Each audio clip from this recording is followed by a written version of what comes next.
Welcome back sa aking channel, Queen of All Media Kris Aquino. Inamin na durog ang puso sa kalagayan ngayon, miss na ang dating katawan, panuurin at pakinggan ang buong detalye.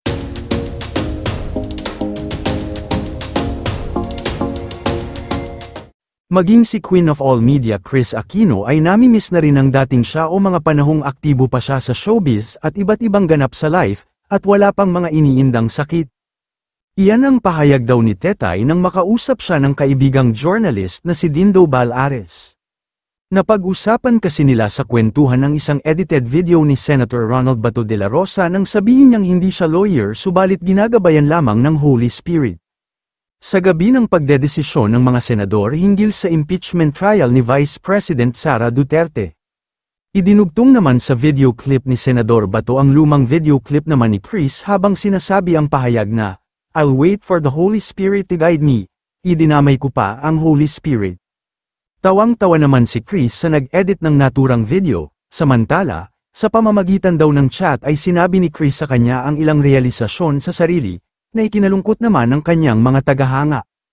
"You were asking me what I believe sets me apart. It's because I can laugh at the weirdest things that come popping out of my mouth." Dagdag pa niya, "When you can laugh at yourself, winner ka na, because having the ability to take life and all its quirks is what keeps one from getting too full of herself. My mom and dad had that, and thank God I also inherited it." Kinaumagahan, nagpatuloy raw ang kanilang kwentuhan, at naibahagi ni Kris na ang nag-upload daw ng video nila ni Senator Bato ay nami-miss na raw siya.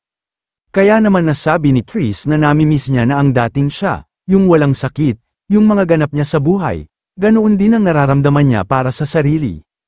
Ayon naman sa isang nagkomento, ay nakakamiss na daw si Kris. Labis naman itong na-appreciate ng Queen of All Media, kaya naman sinabi niya kay Dindo na kanyang kaibigan, "Tinamaan ako, Kuya Dindo, people do not realize how much I miss the old me, but I am human and it hurts so much." Sa sinabing yun ni Kris, natulala na lamang daw si Balares at hindi niya alam ang isasagot, at dito nagtapos ang kanyang post. Well, sa totoo lang, isa lang si Kris Aquino na patunay, na kahit sa kabila ng karamdaman ay hindi sumusuko at umaasa na gagaling pa rin balang araw. Kayo mga ka-showbiz, anong masasabi nyo sa ating showbiz topic ngayon? Kung may opinion kayo ay magkomento lang kayo sa aking comment section.